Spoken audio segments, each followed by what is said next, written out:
Hello दोस्तों, मैं आप सभी का स्वागत करता हूं आपके अपने यूट्यूब चैनल रेम्बो बाबा कंपटीशन में। तो हम पढ़ रहे हैं भारतीय नागरिक सुरक्षा संहिता 2023। तो आज देखने वाले हैं हम अध्याय 31। कौन सा पढ़ने वाले हैं? हम पढ़ने वाले हैं आज अध्याय 31। हम पढ़ने वाले हैं अध्याय 31। तो अध्याय 31 किससे संबंधित है? अध्याय 31 की कल धाराएं हम कुछ पढ़ चुके हैं। तो अध्याय 31 संबंधित है किससे? अपीलों से। किससे? अपील से या अपीलें। तो आज क्लास है भारतीय नागरिक सुरक्षा संहिता की 63। चलिए बिना किसी देरी के स्टार्ट करते हैं। देखते हैं अपीलें में और क्या क्या है, अपील कब हो सकती है और क्या क्या है। तो इसमें बताते हैं क्या क्या न्यायालय की शक्तियाँ हैं। तो देखिए धारा 427। कौन सी? धारा 427। धारा 427 में क्या है? धारा 427 क्या कहती है? इसमें है अपील न्यायालय की शक्तियाँ। कौन सी न्यायालय की? अपील न्यायालय की शक्तियाँ। अपील न्यायालय का मतलब क्या है? अपील न्यायालय का मतलब है जहाँ पे जिस न्यायालय में किसी व्यक्ति ने अपील दायर करी। क्या करी? किसी व्यक्ति, मान लीजिए का व्यक्ति है, का व्यक्ति ने किसी सत्र न्यायालय में अपील दायर करी, तो उस व्यक्ति के लिए क्या होगा? जैसे जो सत्र न्यायालय होगा वो क्या होगा? अपील न्यायालय होगा। ठीक है, तो ये अपील न्यायालय है। तो अपील न्यायालय की शक्तियाँ, तो इसमें क्या बताई गई हैं? अपील न्यायालय की शक्तियों के बारे में बताया गया है कि अपील न्यायालय की कौन कौन सी शक्तियाँ हैं। तो इसमें क्या और प्रक्रिया भी, इसमें क्या है? शक्ति और प्रक्रिया को भी बताया गया है। इसमें क्या बताया गया कि इसमें अपील न्यायालय की क्या क्या शक्तियाँ, कि अपील न्यायालय क्या क्या कर सकता है। अपील ने तो बताया गया कि अपील न्यायालय क्या कर सकता है? अपील को खारिज कर सकता है। क्या कर सकता है? खारिज कर सकता है। अपील को क्या कर सकता है? खारिज कर सकता है। किसी व्यक्ति को बरी कर सकता है। क्या कर सकता है? किसी व्यक्ति को बरी कर सकता है। फैसला पलट सकता है। क्या कर सकता है? फैसला पलट सकता है। क्या कर सकता है? फैसला पलट पलट सकता है। या क्या कर सकता है? उसको, जो व्यक्ति है उसको सजा भी दिला सकता है। क्या कर सकता है? उसको सजा भी दिला सकता है। तो जो अपील न्यायालय की शक्तियाँ हैं वो अपील न्यायालय क्या क्या कर सकता है? अपील को खारिज कर सकता है। किसी व्यक्ति को उसके मन में हो तो वो बरी कर सकता है। किसी व्यक्ति को सजा भी दिला सकता है। किसी व्यक्ति का फैसला भी पलट सकता है। तो क्या कर सकते हैं? ये सारे के सारे काम कौन कर सकता है? अपीली न्यायालय कर सकता है। तो ये अपीली न्यायालय की क्या है? ये शक्तियाँ हैं। अब देखते हैं धारा 200 सॉरी धारा 428।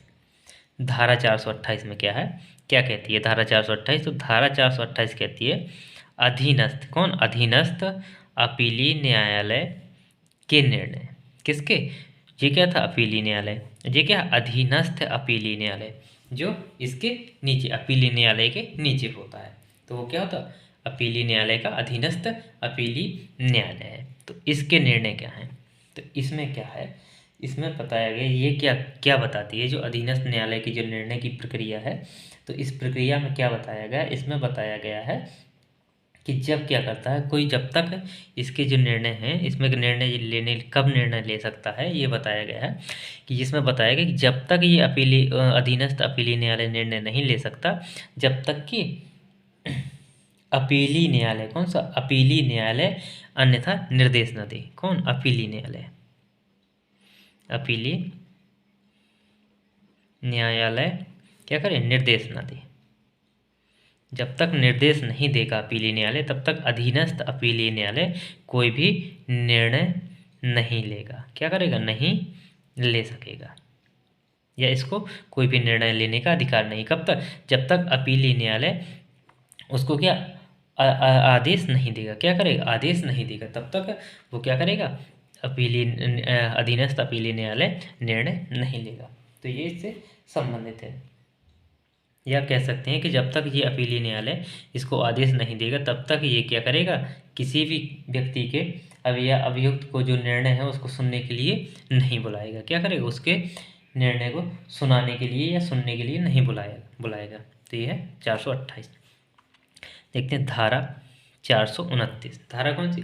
धारा 429 क्या कहती है? धारा 429 कहती है अपील में, किसमें? अपील में उच्च न्यायालय के आदेश का प्रमाणित करके निचले न्यायालय को भेजा जाना।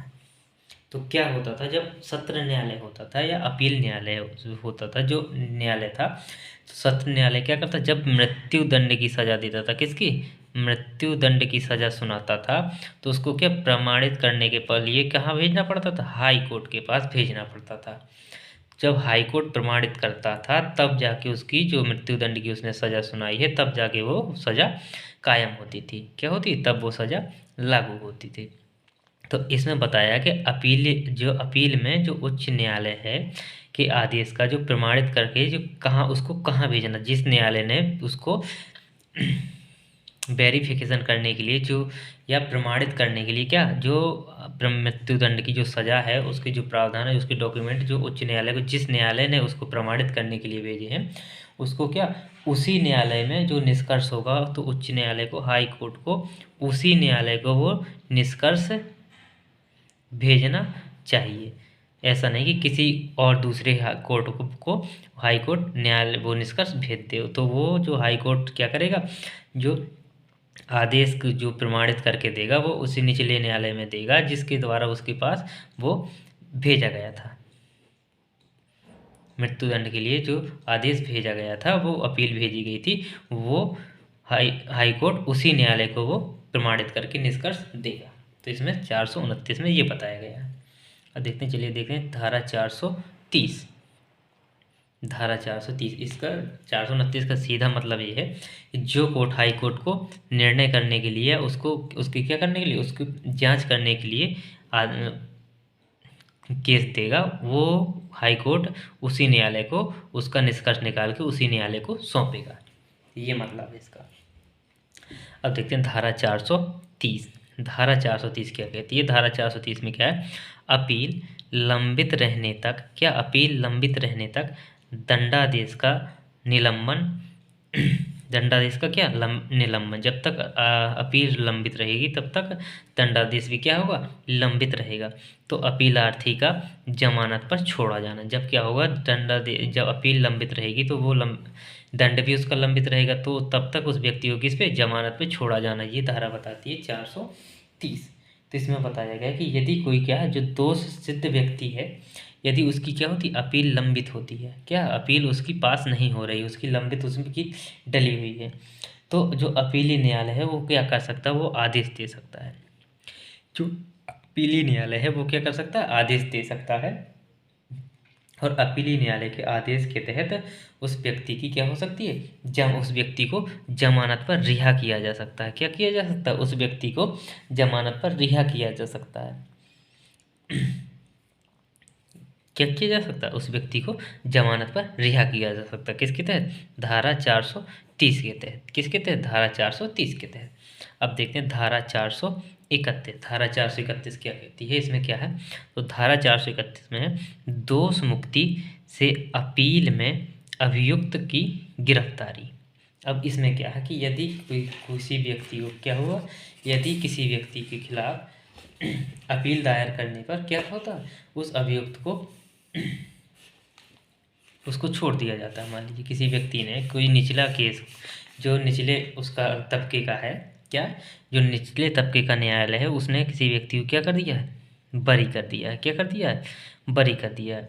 लेकिन उनके जो पीड़ित व्यक्ति हैं उन्होंने कहा हाई कोर्ट में जाके अपील कर दी। क्या कर दी? अपील कर दी। तो अपील क्या कर सकता है? उस व्यक्ति को गिरफ्तारी वारंट जारी कर सकता है। क्या कर सकता है? गिरफ्तारी वारंट जारी कर सकता है।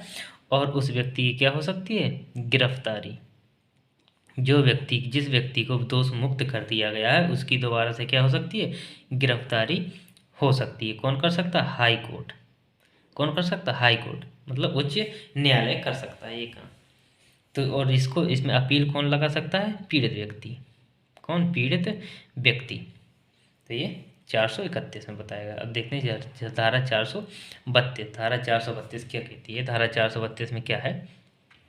तो धारा 432 में है, धारा 432 में अपीली न्यायालय, क्या अपीली न्यायालय अतिरिक्त साक्ष्य ले सकेगा या क्या करेगा, उसके जाने का निर्देश दे सकेगा। तो इसमें क्या है, जो अपीली न्यायालय है जो क्या कर सकता है, किसी केस को जानने के लिए और अंदर से समझने के लिए, या क्या कर सकता है, और अतिरिक्त दस्तावेज ले सकता है, या क्या किस परिस्थिति में ये दस्तावेज ले सकता है, जब क्या हो, यह निर्णय करना मुश्किल हो कि दोषी व्यक्ति दोषी है या नहीं है, तब वो व्यक्ति अपीली न्यायालय क्या कर सकता है, अतिरिक्त साक्ष्य मंगा सकता है और उसकी जांच कर सकता है, क्या कर सकता है, जांच कर सकता है। तो ये 432 के तहत।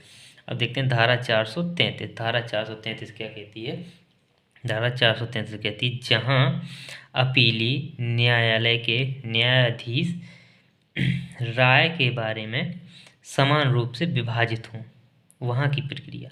तो ये वहाँ की प्रक्रिया है, जब किसी आपराधिक न्यायालय में हाई कोर्ट के न्यायाधीश किसी अपील के बारे में कोई बात या कोई सॉल्व कर रहे हो, तो उसमें क्या हो, वो बराबर में बट जाते हैं, क्या उसमें विभाजित, उसमें जितने भी लोग हैं, मान लीजिए दो लोग हैं, दो न्यायाधीश किसी को फैसला, किसी केस का फैसला कर रहे हैं, तो दोनों के क्या हैं, अलग अलग मत हैं। कैसे, दोनों के अलग अलग मत हैं, दोनों के अलग अलग मत हैं। तो जब दोनों के अलग अलग मत हैं तो उसमें कैसे निर्णय निकाला जाए, तो इसकी प्रक्रिया इसमें बताई गई है, किसमें, 433 में। तो इसमें क्या किया जाएगा, इसमें किया जाएगा कि जो अगर जब दोनों के मत एक जैसे हैं, तो इसमें ये मामले ऐसे न्यायाधीश को, या ये अपील ऐसे दूसरे ऐसे न्यायाधीश को सौंपी जाएगी या प्रस्तुत करी की जाएगी, जो क्या करे, इस केस की में अपनी राय देगा, क्या करेगा, इस केस को समझेगा, फिर जो दूसरा व्यक्ति जिसको सौंपा जाएगा वो क्या करेगा, अपनी अपनी राय देगा, क्या करेगा, अपनी राय देगा, या क्या करेगा, राय देगा, या क्या करेगा, वो अपील के आदेश उसमें क्या करेगा, उसमें फिर से अनुरोध करेगा कि अपील को, इसको दोबारा स्टार्टिंग से जांच की जाए, क्या करे, शुरू से री जांच की जाए, जांच की जाए, या तो वो अपना फैसला सुनाएगा, अपनी राय बताएगा, ये काम कर लो, यदि उसको सही नहीं लगेगा तो वो क्या करेगा, री जांच करने का आदेश दे देगा कि दोबारा से जांच इसकी की जाए। तो इसमें ये बताया गया है। तो धारा 433 में ये है। तो चलिए, थैंक यू दोस्तों, क्लास अच्छी लगी तो प्लीज़ लाइक और सब्सक्राइब जरूर करिएगा। थैंक यू दोस्तों।